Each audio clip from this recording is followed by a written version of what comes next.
that I miss you. 여러분 반갑습니다.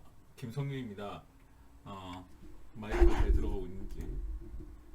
자, 이번에 제가 이제 오래간만에 유튜브 영상을 올리는데, 제가 이걸 한 이유는 학생들이 제 그 학봉시의 역사 이야기 중에 37 여기 보면 37강이 빠져 있대요. 그래서 37강의 내용을 좀 넣어달라고 그렇게 얘기를 하더라고요. 그래서 제가 37강을 찾아보니까 갑신정변이더라고요. 그래서 갑신정변의 내용에 대한 수업을 오늘 좀 간략하게 준비를 했습니다. 제가 이거를 준비하는 과정에서 본 책은 이 강만기 선생님이 쓰신 고쳐 쓴 한국 근대사라는 책과 한영호 교수님의 다시 찾는 우리 역사, 이렇게 두 권의 책을 봤다는 것을 참조해 드립니다. 이 책은 뭐 기본서기 때문에 뭐 그렇게 보시면 될 것 같고, 그러면 한번 수업을 시작해 보도록 하겠습니다. 지금 보시게 되면 이제 갑신정변은 1884년에 일어나게 됩니다. 먼저 시대적 상황을 보면은 먼저 이 조선의 상황을 좀 이해할 필요가 있는데, 다시 조선의 정권은 이제 이모군란이 지나가고 이제 이모군란 당시에 이제 민씨 정권이 잠깐 이제 축출이 됐었죠. 그러다가 이제 쫓겨나게 된 거죠. 그러다가 이제 청나라의 도움으로 다시 이제 민씨 정권이 이제 권력을 차지하게 되는데, 이 과정에서 이제 민씨 정권은 앞에 흥선대원군의 정권하고 좀 다른 부분을 제시를 했었죠. 그 흥선대원군의 다른 정권 중에 하나가 이제 뭐냐, 바로 세국 정책하고 다른 개화 정책을 이제 추진한 거예요.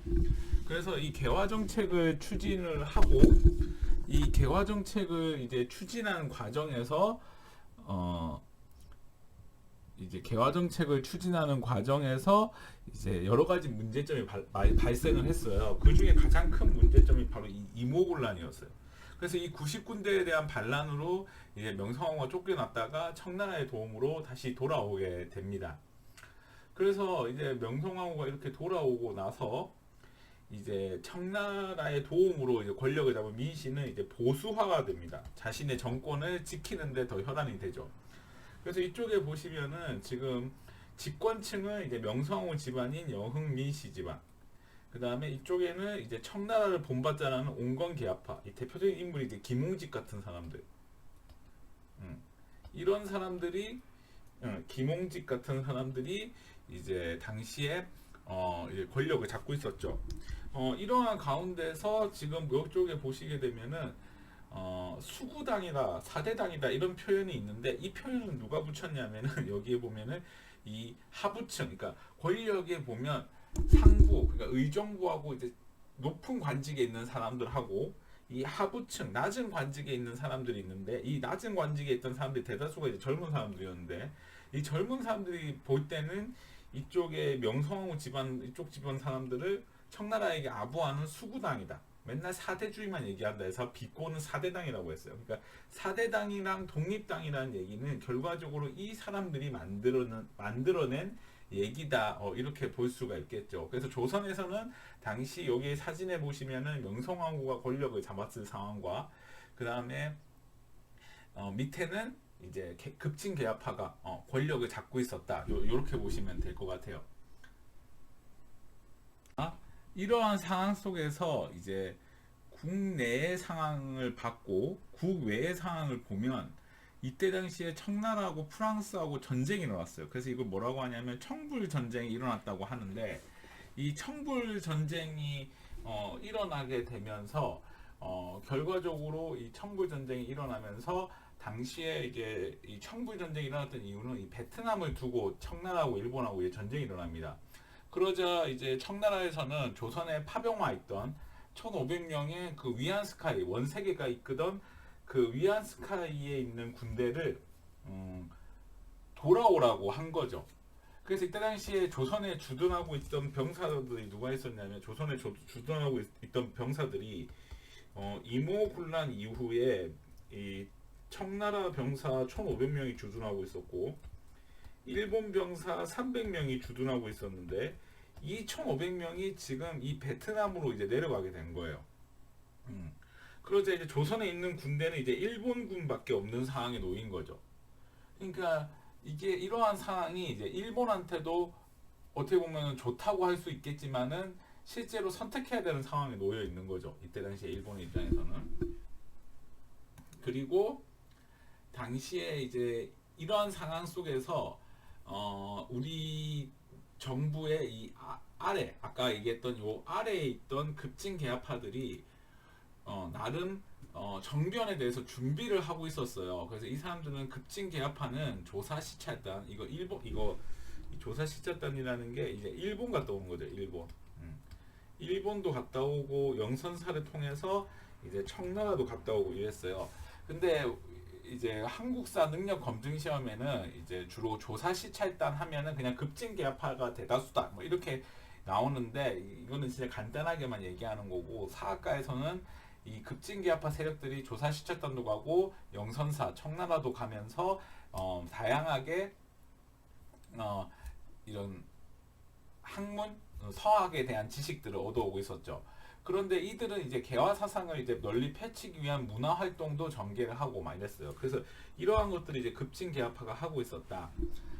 그런데 이 사람들이 이제 대표적으로 이 활동했던 이제 대표적인 사람이 여기 나와 있지만 김옥균, 박영효, 홍영식, 서강범 여기 그림에는 안 나와 이 지도 뭐라고 할까 여기 그래프에는 안 나와 있지만 서재필도 여기에 포함이 되어 있습니다. 근데 제가 제목을 급진 개화파의 실각이라고 적어놨는데 이 사람들이 그나마 가지고 있던 자리도 실각을 하게 돼요. 왜 실각을 하냐면은 이 사람들이 나름의 정변의 준비를 해왔단 말이에요. 그래서 그 사람들이 어떻게 정변을 준비하다가 실각했는지를 한번 볼게요. 먼저 서재필이라는 인물은 이때 당시에 나이가 한 18살, 17살 이랬는데 이 사람들은 젊은 학생들 중에 일본에 유학 갔다 온 사람들 중에 이제 군사 교육을 받은 사람들을 포섭을 시켜가지고 광주의 수호청이라는 군대에 이제 근거지를 두고 훈련을 했던 거예요. 그러니까 이 사람들이 일본에 갔다 왔으니까 군사 교육을 받았을 거 아니에요. 그럼 정부 입장에서도 이 군사 교육을 받은 젊은 장교들을 배치해야 될 거 아니에요. 그러니까 이 배치하는 역할을 이제 서재필이 했고 이 서재필이 그 과정에서 이 사람들을 포섭을 한 거예요. 그래서 이제 이 사람이 이제 왜냐하면 정변을 일으키려면 군사를 양성해야 되기 때문에 그래서 군사 양성에 힘을 썼고 그 다음에 박용효라는 사람은 어떤 사람이었냐면 이 사람이 철종의 부마예요. 그러니까 철종이라는 사람이 이제 외동딸이 있었는데 이 딸이 일찍 죽으면서 이 사람이 이제 결혼을 열 몇 살 때 했는데 일찍 죽으니까 이제 사위가 어린 나이에 이제 부인 없이 사니까 이제 안타까운 거죠. 그래서 이제 이 철종이 박영효를 불러가지고 이제 너 한성 판윤 시켜줄게 뭐 이런 식으로 얘기를 했는데 하여튼 어쨌든 이 박영효라는 인물이 당시 한성부 지금으로 얘기하면 서울시장이 돼가지고 이제 있다가 여기에 이제 자기가 이제 신문국을 설치하고 여기에 이제 조선의 최초의 그 신문인 한성순보를 이제 발간하게 돼요. 그러니까 한성순보라는 신문은 뭐냐면은 이제 우리나라 역사에서 첫 번째로 나온 신문이에요. 그래서 이 순보라고 해가지고 15일에 한 번씩 이제 발간을 하는데 서울에서 발간한 신문이라 해서 한성순보라고 하고 이 신문은 정부 기관지기 때문에 정부를 옹호하는 글들이 적혀 있어요. 그래서 하여튼 이런 신문을 했는데 이 박용효도 왜 실각을 했냐면 이 한성판윤을 하면서 한성판윤이 서울시장이고 한성부가 오늘로 얘기하면 서울시청이에요. 그러니까 문재인 대통령님께서 서울시를 다스리진 않잖아요. 통치하진 않잖아요. 서울시장이 하잖아요. 그러니까 그런 개념이라고 보면 될 것 같은데 이제 사관원들이 이 박영효가 한성순보를 발간하는 과정에서 횡령을 했다 뭐 이런 식으로 얘기를 한 거예요. 그래서 이 횡령죄 때문에 결과적으로 실각을 하고 이제 그 아까 얘기했던 서강범이 있는 수호청을 관리하는 곳으로 갔는데 여기에서 몰래 군사를 양성했다는 혐의로 또 탄핵을 받게 돼요. 그러니까 결과적으로 자신들이 만들어놨던 신문사도 잃고 군사 기반도 현재 잃은 거예요. 자, 이러한 상황에서 이제 홍영식은 어떤 사람이었냐? 이 사람은 이제 여흥민씨 때 과거 시험을 합격을 했어요. 그러니까 제 수업을 들은 학생들은 알겠지만 여흥민씨는 자신의 기반을 확보하기 위해서 계아파들을 적극적으로 등용해요. 그러니까 그 과정에서 이제 홍영식이라는 사람도 과거 시험을 보고 들어왔던 거죠. 그리고 이 사람은 이제 신사유람단이라고 해서 이 신사유람단을 다른 말로 조사시찰단이라고 하는데 이 사람도 역시 일본에 갔다 온 경험이 있어요. 그리고 또 하나는 뭐냐면 여기에 보면 보빙사라고 있는데 보빙사라 해가지고 미국에 갔다 와서요. 그래서 미국에 갔다 와서 이 미국의 우편제도를 보고 우리나라도 우편제도가 필요하다 해서 우리나라 최초의 우체국인 이제 우정국을 만들게 되는 거죠. 그 다음에 김옥균이라는 인물을 보면 이 김옥균이라는 사람은 이제 왜 어떻게 실각을 하게 됐냐면 그 흥선대원군이 만든 그 당백전이라고 있어요. 그 경복궁을 중건하면서. 근데 이 흥선대원군의 경복궁 중건은 결과적으로 조선 멸망의 원인이 됩니다. 그래서 이 흥선대원군의 이 그 당백전이 인플레이션 현상이 심해지면서 이 화폐 개혁을 해야 됐었어요. 그래서 이때 당시에 그 우리나라에 고문으로 와 있었는데 이 사람이 메이덴도르프라고 이 메이덴도르프가 재물포조약 때 고문으로 왔거든요. 이 사람이 청나라의 고문이에요.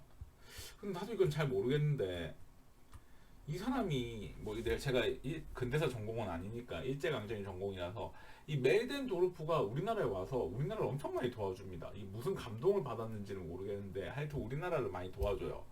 근데 이 메이덴도르프가 우리나라 재정이 너무 안 좋으니까 새로운 화폐를 만들자고 해요. 그게 당호전이에요.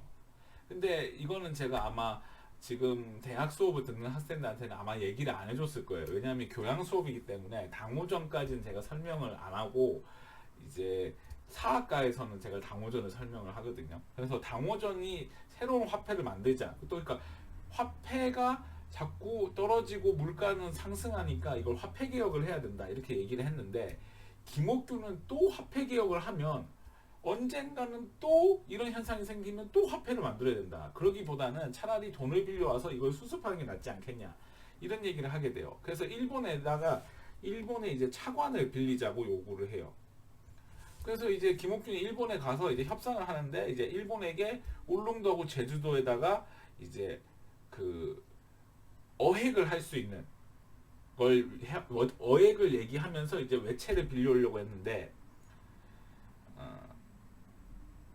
이게 이제 실패로 끝나게 되죠. 그리고 이제 본인은 이렇게 큰 소리를 땅땅 쳐놓고 이제 갔다 왔는데 문제는 이제 정치인이 제일 중요한 거는 책임을 져야 돼요. 자기가 이런 걸 하려고 했는데 실패했으면 그 실패한 거에 대한 책임을 져야 돼요. 그래서 김옥균이 그 책임을 이제 지게 되고 이제 실각을 하게 됩니다. 그래서 지금 제가 이렇게 계속해서 4명의 인물을 지금 설명을 했지만 이 4명의 인물의 공통점은 이런 준비를 하면서 결과적으로 실각을 했다는 거. 그러니까 자신들이 스스로 정변을 일으켜서 나라를 권력을 장악할 수 있는 기반을 상실했다는 거예요.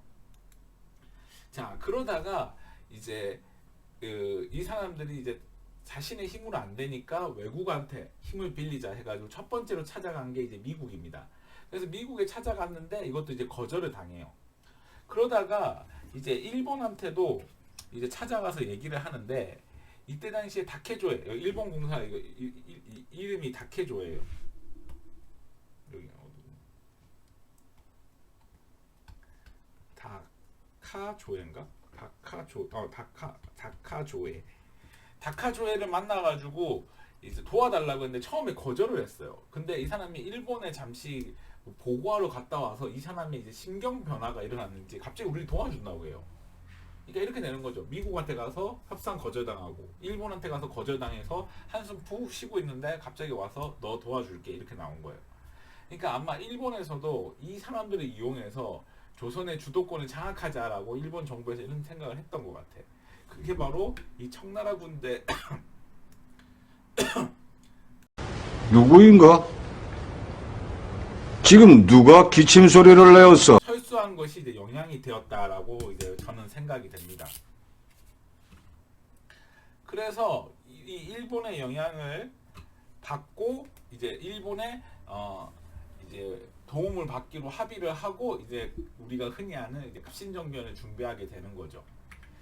그래서 이제 정변의 과정을 보면 첫 번째 국왕의 거처를 일단 경우궁으로 옮기게 됩니다. 자, 읽어볼게요. 급진개합파는 여기 이게 중요하죠. 우정국 축하연에 우정국 주변의 민가를 불태우고 혼란스러운 틈을 타서 민씨 일파의 핵심 세력이었던 민영익, 민태호, 민영목을 죽여요. 근데 여기에서 이제 민영익은 안 죽어요. 칼만 맞고. 그래서 민영익을 이제 살린 사람이 이제 그 유명한 알렌 선교사라고 계시는데, 알렌. 그래서 이 알렌 선교사가 이제 민영익을 살리고 이제 명성황후가 이걸 이제 보고 감동을 받고 야 너희는 어떻게 그렇게 사람을 살릴 수 있냐 해가지고 알렌의 도움을 받아서 이제 만들어지는 게 이제 제중원이죠. 제중원. 그래서 이 자신을 또 반대했던 온건개합파도 이제 제거합니다. 그래서 이러한 과정들을 이제 거치게 되고 고종과 명성황후를 경우궁으로 옮기는데, 그리고 이 경우궁으로 옮기고 나서 일본군이 이제 도와주러 오는 이러한 과정이죠. 지금 제가 말로 설명하니까 잘 이해가 안 되시는 것 같은데 한번 지도를 통해서 설명을 해볼게요. 자, 여기에 보시게 되면 여기가 창덕궁이 이렇게 보이죠. 요 주변이 어디냐면 이제 요 주변을 뭐라고 하냐면 북촌이라고요. 북촌. 여기 아닌데 여기.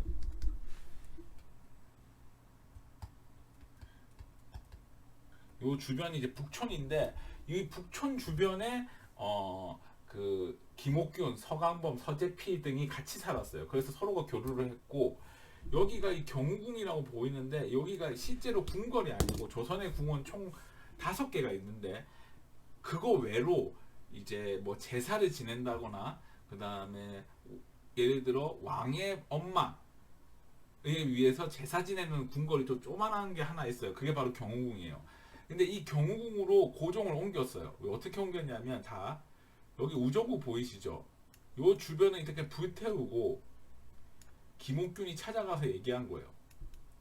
뭐라고 얘기했냐면 지금 온건개합파와 청나라 군대가 왕을 교체하기 위해서 정변을 일으켰다. 뭐 이런 식으로 이제 거짓 보고를 하게 돼요. 그러니까 이제 고종이 그때 자다가 일어나가지고 급히 중전하고 이런 사람들하고 이제 깨워서 급하게 김옥균이 이 명성황후하고 고종을 데리고 이 경우궁으로 옮기게 돼요. 근데 이 경우궁에 고종하고 명성황후가 딱 도착을 했는데 딱 보니까 이제 일본 군대가 있었고 김옥균이 데리고 있던 뭐 노비하고 뭐 이런 사람들 한 50명 있었고, 그리고 김옥균이 포섭한 궁궐의 궁녀와 내시들도 같이 있었어요. 그러니까 이제 고종이 처음에 와서 이상하다 하고 왔는데 이제 고종의 이제 이 옥새를 빌려서 자신의 반대되는 세력들을 불러서 이 경우궁에서 죽이게 돼요. 그래서 이러한 상황이 되면서 자신들이 이제 정권을 장악하게 된 거죠. 그리고 이 사람들은 이 정권을 장악하고 나서 이러한 관직에 앉게 돼요. 뭐 홍영식은 우의정, 박영효, 서광범은 군대를 장악하고 김옥균은 재정을 장악하고 뭐 이런 식의 과정을 이제 거치고 이 사람들이 정부를 일단 개편을 해요. 그래서 홍영식은 아까도 말씀드렸다시피 정부의 수장이 되고 박영효, 서광범은 군사를 장악하고 홍영식은 호조를 여기 오타가 나 있네요. 죄송합니다. 여기 홍영식이 이제 호조 재정을 장악하게 되고 이런 식으로 하는 거죠. 그리고 14개조 정강을 발표하는데 한국사 능력 검증 시험에 이제 14개조 정강이 시험에 많이 나오는데 이걸 다 외우실 필요는 없습니다. 그러니까 제가 가르쳐 주는 것만 보시면 됩니다. 제일 중요한 건 이제 1조하고 12조가 시험에 많이 나오는데 1조는 먼저 청에 잡혀간 흥선대원군을 빨리 돌아오게 하는 거예요. 근데 흥선대원군 돌아오는 게 왜 중요하냐면 이 흥선대원군이 이모군란 때 며느리의 활약으로 지금 해외여행 가 있는 상태였거든요. 그러니까 며느리가 청나라를 끌어들여서 이 시아버지를 지금 해외여행 보내준 상황이었거든요. 그러니까 왕의 아버지가 지금 다른 나라의 볼모로 이제 가 있는 거죠. 포로로 가 있는 거예요. 결과적으로 얘기하면. 그러니까 이 왕의 아버지가 잡혀가 있다는 것 자체가 청나라 밑에 들어와 있다는 걸 의미하잖아요. 그러니까 이 청나라에 잡혀 있던 흥선대원군을 빨리 돌아오게 함으로써 청과의 관계를 청산하자 이 말이에요. 그 다음에 2조는 문벌을 폐지하고 인민평등 권리를 세워 능력에 따라 인재를 등용한다고 돼 있는데, 여기서 문벌을 폐지한다는 것은 모든 신분제를 폐지하는 게 아니고 양반 제도부터 일단 없애자는 거예요. 그러니까 노빌까지는 아닌 것 같고, 제가 볼 때는 양반 제도부터 일단 철폐를 하자. 그러니까 모든 신분제를 철폐한다는 내용은 조금 아닌 것 같고, 그 다음에 부정한 관리를 잡자. 이건 탐관오리를 처벌하는 거. 그 다음에 각도의 환상미. 이걸 환상미라고 하고 환잠이라고도 하는데, 딱 줄여서 얘기하면 황곡이에요. 황곡. 그러니까 백성들이 대출받은 거를 없애주자 이 말이에요. 그 다음에 순사를 두어 도둑을 방지한다. 이거 경찰 제도를 두자. 뭐 이런 내용이고, 그 다음에 해상 공부 혁파한다라고 돼 있는데, 이게 이제 공무원 시험에 이 해상 공부가 많이 나오는데, 조선 후기가 되면은 이 보부상의 세력이 매우 커집니다. 그래서 이 보부상들이 이게 정권 그 유명 그 뭐라고 할까 높은 관직에 있는 사람들, 그리고 보부상 중에 일부는 또 안동김 씨랑 결탁한 적도 있었거든요. 그러니까 이 보부상들하고 왜 정부의 요직에 있는 사람들하고 결탁을 하냐면, 첫 번째가 바로 이 사람들이 돈이 많아요. 그러니까 정치적 뒷배가 되는 거죠. 그 다음에 두 번째는 뭐냐, 이 사람들이 전국을 돌아다니기 때문에 그 정보망이 구축돼 있어요. 그러니까 각 지역이 어떻게 돌아가는지를 빨리 파악할 수가 있는 거죠. 그러니까 권력자 입장에서는 이 보부상을 자신의 세력으로 끌어들이는 게 매우 중요한 일이었거든. 그러다 보니까 이 보부상을 이제 중앙정부에서 관리하기 위해서 해상공국이라는 걸 만들었는데, 이제 그것도 나중에 이제 폐지가 되는 거죠.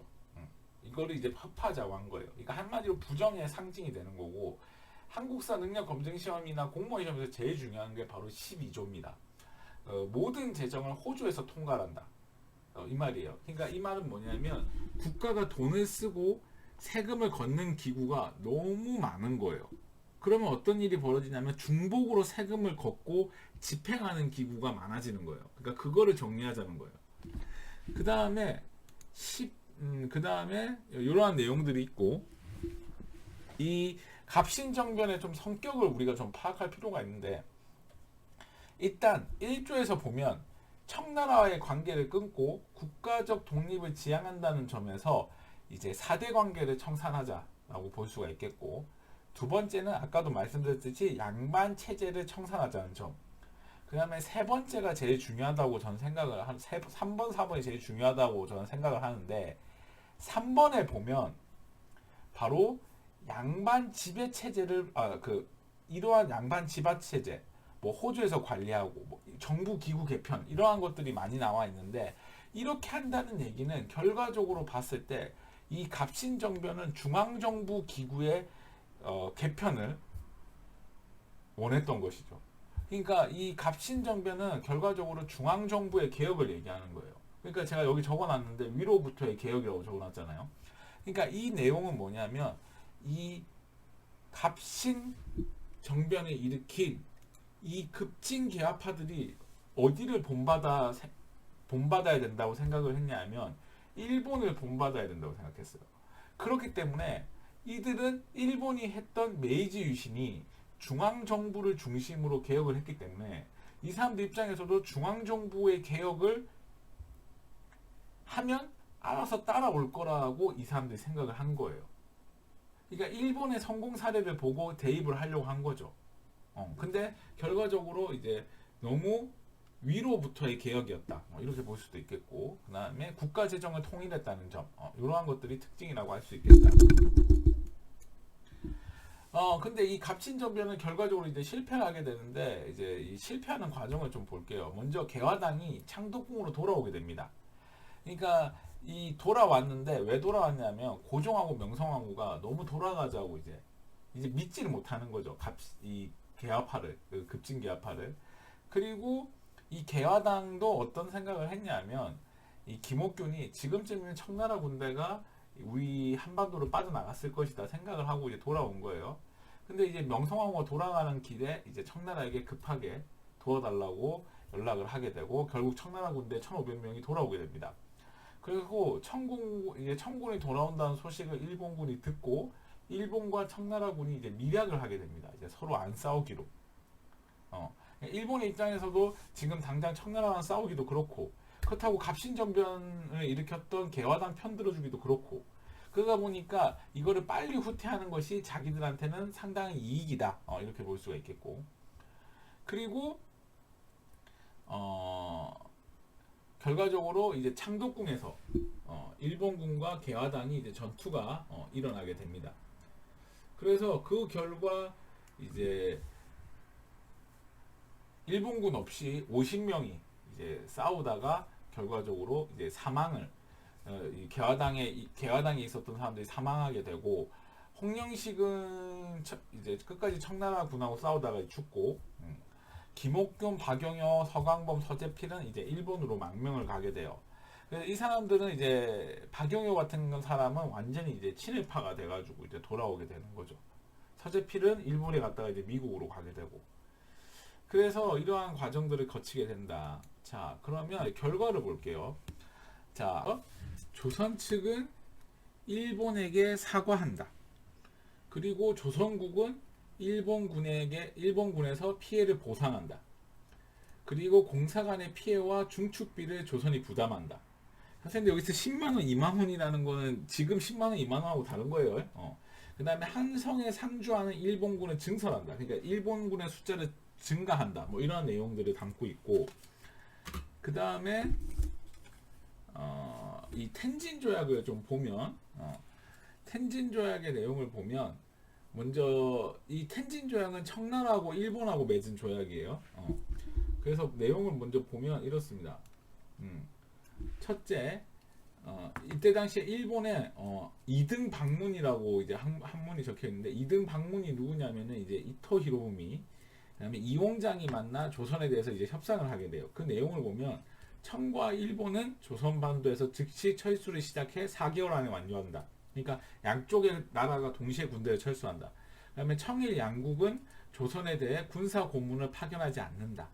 조선은 청일 양국이 아닌 제3국에서 한 명 이상의 수명의 군인을 조치한다. 그러니까 한마디로 얘기하면 군사 고문도 두지 말고 군대도 두지 말고 다 철수하자 이 말이에요.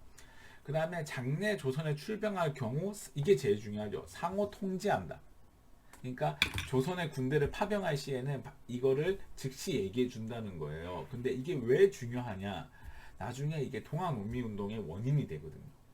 그래서 이게 상당히 중요한 내용이다. 그리고 이렇게 되면서 이제 조선을 두고 청나라하고 일본은 동시에 철수하게 되는데 이 텐진 조약을 보면 청나라와 일본이 맺은 조약이지만 이 청나라와 일본의 입장에서 봤을 때 누가 더 이 좋은 협상을 이끌어냈냐라고 보면 바로 이토 히로부미가 좋은 협상을 이끌어낸 겁니다. 왜 그럴까요? 청나라 군대는 1,500명이 주둔하고 있었고 일본 군대는 300명이 주둔하고 있었는데 이 일본군이 철수를 동시에 했다는 얘기는 상대적으로 청나라 군대가 더 많음에도 불구하고 일본 군대가 이를 동시에 철수를 이끌어냈다는 것 자체가 좋은 협상을 한 것이죠. 그 다음에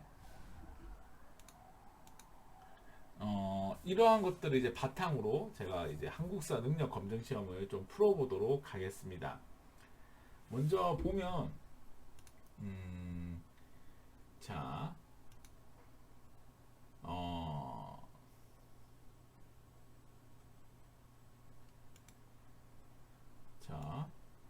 요 마우스 포인트가 보이시는지 모르겠는데 전에는 개화당을 꾸짖는 자가 많으니 오히려 개화가 이롭다고 말하며 듣는 사람들도 감히 크게 거꾸려 들지는 않았다. 그런데 이게 중요하죠. 김옥균 등이 주도한 땡땡땡을 겪은 뒤에 조야에서 말하기를 이른바 개화당이라고 하는 자들은 충의를 모르고 여기서 외국과 연결하 이게 뭐냐면 일본을 얘기하죠. 나라를 팔고 종사를 배반하였다. 이거는 무슨 사건이냐면 이제 갑신정변이죠. 갑신정변.